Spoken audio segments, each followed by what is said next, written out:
बाल विकास विषय में आज हम वाइगोत्स्की का सामाजिक सांस्कृतिक सिद्धांत जानेंगे, यानी वाइगोत्स्कीज सोशल कल्चर थ्योरी। इनका पूरा नाम लेव वाइगोत्स्की है। यह एक रूसी मनोवैज्ञानिक है जिनका जन्म 1896 में सोवियत रूस में हुआ था। उसने पियाजे द्वारा विकसित संज्ञानात्मक विकास के सिद्धांत का कुछ संदर्भ में तो समर्थन किया, लेकिन कुछ में समर्थन नहीं किया।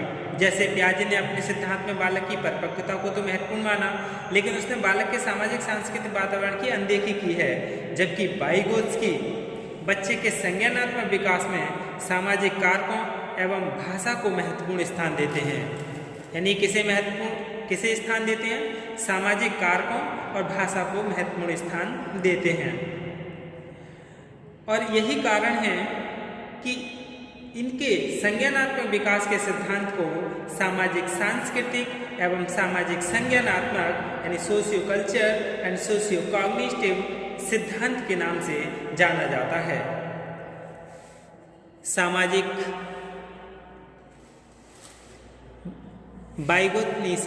अंतःक्रिया सोशल इंटरेक्शन के द्वारा बालक ज्ञान या अनुभव को प्राप्त करता है।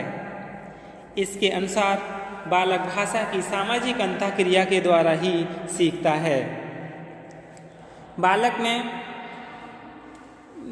वाइगोत्स्की ने 3 संप्रत्यय का उल्लेख किया है। एक वास्तविक विकास स्तर, लेवल ऑफ एक्चुअल डेवलपमेंट, दूसरा है संभावित विकास स्तर यानी लेवल ऑफ प्रॉक्सिमल डेवलपमेंट, तीसरा है निकटस्थ विकास क्षेत्र यानी जोन ऑफ प्रॉक्सिमल डेवलपमेंट। इन तीनों के बारे में जान लें क्या है। यानी पहला वास्तविक विकास स्तर, इसमें क्या है? बालकों के संज्ञानात्मक विकास के वास्तविक स्तर से तात्पर्य है उस स्तर से है जहाँ तक बालक बिना किसी दूसरे की सहायता प्राप्त किए अपने कार्य भली भांति कर लेते हैं। इस प्रथम स्तर के विकास का वर्तमान स्तर प्रेजेंट लेवल ऑफ डेवलपमेंट भी है। इसके लिए हम डायग्राम में समझते हैं। यानी ये जो लेव वाइगोत्स्की थे, ये 37 वर्ष की आयु में 1934 में इनकी क्या है मृत्यु हो गई थी। हम इस चित्र के माध्यम से समझ सकते हैं। यानी इन्होंने 3 स्तर दिए थे। कितने स्तर दिए थे? 3 स्तर कौन कौन से थे? यानी पहला था पहुंच से दूर वाला विकास स्तर, दूसरा संभावित विकास स्तर और तीसरा था निकटस्थ विकास का क्षेत्र। इन्हें एक एक करके समझ लेते हैं। यानी ये है कैन वर्क अंडरस्टैंड, यानी जो बालक है इनकी विकास की पहुंच से दूर वाला जो है, विकास की पहुंच से दूर यानी आउट ऑफ रीच, यह क्षेत्र बालक की क्षमताओं के विकास की पहुंच से क्या है? दूर होता है। और ये क्या है? विकास का वर्तमान स्तर है बालक का। बालक बिना किसी की सहायता लिए कार्य कर सकता है। और ये बालक उस पहुंच की दूर तक जाने के लिए जो बीच में जो क्षेत्र है, इसके लिए हम ZPD नाम से जानते हैं, जोन ऑफ प्रॉक्सिमल डेवलपमेंट यानी निकटस्थ विकास का क्षेत्र। लर्न्स थ्रू इसके फोल्डिंग, यानी बच्चा किसके द्वारा सीखता है? इसके फोल्डिंग यानी मचान, जिसे पाड़ कहते हैं। जैसे कोई मचान यानी जैसे सीढ़ियाँ हैं या किसी की सपोर्ट जो लेता है बच्चा, उसे इसके फोल्डिंग कहते हैं। बालक अन्य अधिक ज्ञानवान यानी मोर नॉलेजेबल अदर की सहायता से कार्य कर सकता है। यानी अच्छे से याद हो गया होगा, ये बच्चे का वर्तमान स्तर है, ये पहुंच की दूर का स्तर है। इस दूर तक स्तर के लिए बच्चे के लिए मार्गदर्शन या किसी की सहायता की जरूरत होती है। तो ZPD के लिए जान लें क्या है निकटस्थ विकास का क्षेत्र। समझ तो आ गया होगा। यानी निकटस्थ विकास के क्षेत्र का मतलब है जटिल कार्यों की परिसीमा से, जिन्हें बालक अकेला तो नहीं कर सकता, लेकिन वह उन कार्यों को अन्य अनुभवी यानी एक्सपीरियंस्ड व्यक्तियों या कुशल साथियों की सहायता से कर लेता है। जैसे हम एक उदाहरण रूप में समझ लें, यदि राम 3 अंकों वाली साधारण संख्याओं की गुणा बिना किसी की सहायता से कर सकता है, तो वह क्रिया क्या होगी? वास्तविक विकास स्तर के अंतर्गत आएगी। यानी वास्तविक विकास स्तर के अंतर्गत आएगी। और यदि वह दशमलव वाली संख्याओं की गुणा अपने बड़े भाई की सहायता से करता है, तो वे क्या है, निकटस्थ विकास के क्षेत्र के अंतर्गत आएगी। इसी प्रकार यदि कोई बच्चा स्वयं खड़ा नहीं हो पाता है तो उसकी माँ पहले उसे दोनों हाथों से पकड़कर सहारा देती है, खड़ा करती है, फिर एक उंगली पकड़कर खड़ा करती है। इसके बाद बच्चा बिना किसी सहारे के स्वयं खड़ा हो जाता है। यह उत्तरोत्तर विभिन्न स्तर पर दी जाने वाली सहायता मचान यानी इसके फोल्डिंग या इसे पाइट यानी पाड़ कहते हैं। बालक में भाषा दो प्रकार की स्पीच द्वारा सीखी जाती है, एक इनर स्पीच द्वारा और दूसरी एक्सटर्नल स्पीच द्वारा। इनर स्पीच यानी विचारों से उत्पन्न थिंकिंग, यानी जो विचारों से उत्पन्न सोच है वो, या मस्तिष्क से उत्पन्न विचार या आंतरिक वाणी सोच, इनको क्या इनर स्पीच कहते हैं। दूसरा है एक्सटर्नल स्पीच। इसमें बालक विचारों को ध्वनियों में परिवर्तित कर देता है या दूसरों से बातचीत करता है तो उसे एक्सटर्नल स्पीच कहते हैं। इसे शाब्दिक भाषा भी कहते हैं। वाइगोत्स्की ने कहा था कि बालक में पहले विचार आते हैं फिर भाषा आती है। यानी वाइगोत्स्की ने क्या कहा, पहले विचार आते हैं फिर भाषा आती है, जबकि पियाजे ने कहा था कि बालक में पहले भाषा आती है फिर विचार आते हैं। दोनों का निष्कर्ष यही निकलता है कि विचार और भाषा एक दूसरे पर आधारित हैं।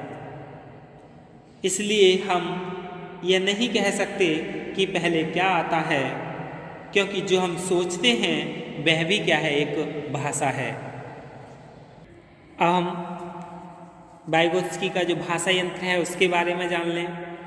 यानी जो भाषा यंत्र है ये सामाजिक अंतःक्रिया के द्वारा अपनी ही एक संस्कृति से दूसरे संस्कृति तक स्थानांतरित करता है। भाषा के सभी गुण जैसे विचार, भाव, अनुभव, कौशल, ज्ञान, नैतिकता आदि अनुभव वह निम्न प्रकार से प्राप्त करता है। कितने तरीके से? सबसे पहला है इनिशिएटिव लर्निंग, यानी अनुकरणीय सीखना। बालक अनुकरण के द्वारा ही भाषा का अधिगम एक व्यक्ति से दूसरे व्यक्ति तक पहुंचाते हैं या प्रकट करते हैं। दूसरा यानी इंस्ट्रक्शनल लर्निंग यानी निर्देशात्मक सीखना। इसमें बालक किसी प्रौढ़ यानी मैच्योर व्यक्ति जैसे अध्यापक या अभिभावक के निर्देशों के माध्यम से ही स्वयं को ज्ञान से परिपूर्ण करता है। तीसरा है कोलैबोरेटिव लर्निंग यानी सहकारी अधिगम। इसमें बालक अपने साथियों के साथ विशिष्ट कौशलों को समूह बनाकर ग्रहण करते हैं, अर्थात सेम एज के बालकों के साथ अधिगम करते हैं। कुल मिलाकर इन तीनों में यानी इनिशिएटिव लर्निंग, इंस्ट्रक्शनल लर्निंग और कोलैबोरेटिव लर्निंग यानी इन तीनों में सामाजिक अंतःक्रिया ही होती है, अर्थात सामाजिक सांस्कृतिक शब्द के साथ ही वाइगोत्स्की की थ्योरी बनती है। अब हम निष्कर्ष जान लें कि क्या निष्कर्ष निकलता है वाइगोत्स्की के सिद्धांत का। यानी वाइगोत्स्की ने संज्ञानात्मक विकास में शिक्षक की भूमिका को महत्वपूर्ण माना जाता है।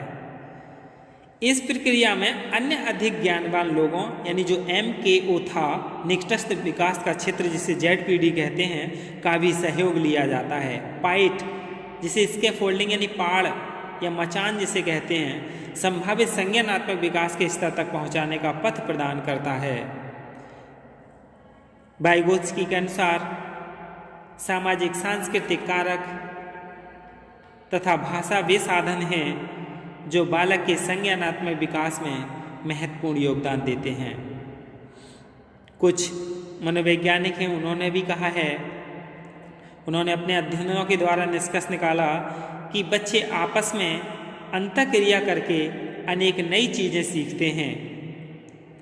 अकेले में सीखने के स्थान पर वयस्क लोगों के साथ अंतःक्रिया करके सीखने के परिणाम अधिक उत्तम रहे हैं। इन सब अध्ययनों के निष्कर्षों से संज्ञानात्मक विकास के सिद्धांत को समर्थन मिला है। अब हम इनका शैक्षिक उपयोग जान लें, यानी वाइगोत्स्की के सिद्धांत का शैक्षिक उपयोग क्या है। यह सिद्धांत शिक्षण एवं अधिगम यानी टीचिंग और लर्निंग के क्षेत्र में बच्चों की सक्रियता पर बल देते हैं, यानी बच्चे को क्या है, क्रिएटिव यानी सक्रिय रखते हैं, एक्टिव रखते हैं। वाइगोत्स्की बालकों की अधिगम क्षमताओं को अध्यापक तथा माता पिता द्वारा पारस्परिक शिक्षण यानी रेसिप्रोकल टीचिंग के द्वारा विकसित करने पर विशेष बल देते हैं। और इनका शैक्षिक निहितार्थ क्या है, यानी वे बच्चे के संज्ञानात्मक विकास में भाषा को एक महत्वपूर्ण साधन मानते हैं। यानी वाइगोत्स्की के अनुसार भाषा छात्रों की अधिगम क्षमताओं यानी लर्निंग एबिलिटीज़ को विकसित करने का सर्वोत्तम साधन है। विभिन्न जो रिसर्च हैं, अध्ययन हैं, उनके द्वारा पता चला है कि अकेले सीखने की अपेक्षा वयस्क तथा अनुभवी लोगों के संपर्क में रहकर अंतःक्रिया द्वारा सीखना अधिक लाभप्रद होता है।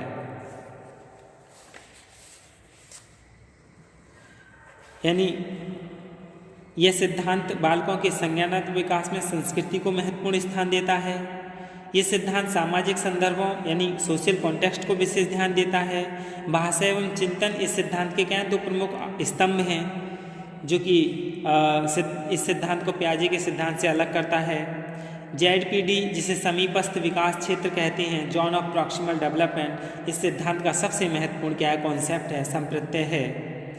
तो इस सिद्धांत को ठोस मान्यता प्रदान करने की दृष्टि से इसे शोध अध्ययनों द्वारा वैलिडेशन एंड एग्जामाइन करने की आवश्यकता है, और ये क्या है, शिक्षण में अधिक उपयोगी होता है। यही क्या है, सामाजिक सांस्कृतिक सिद्धांत है ले वाइगोत्स्की का। धन्यवाद।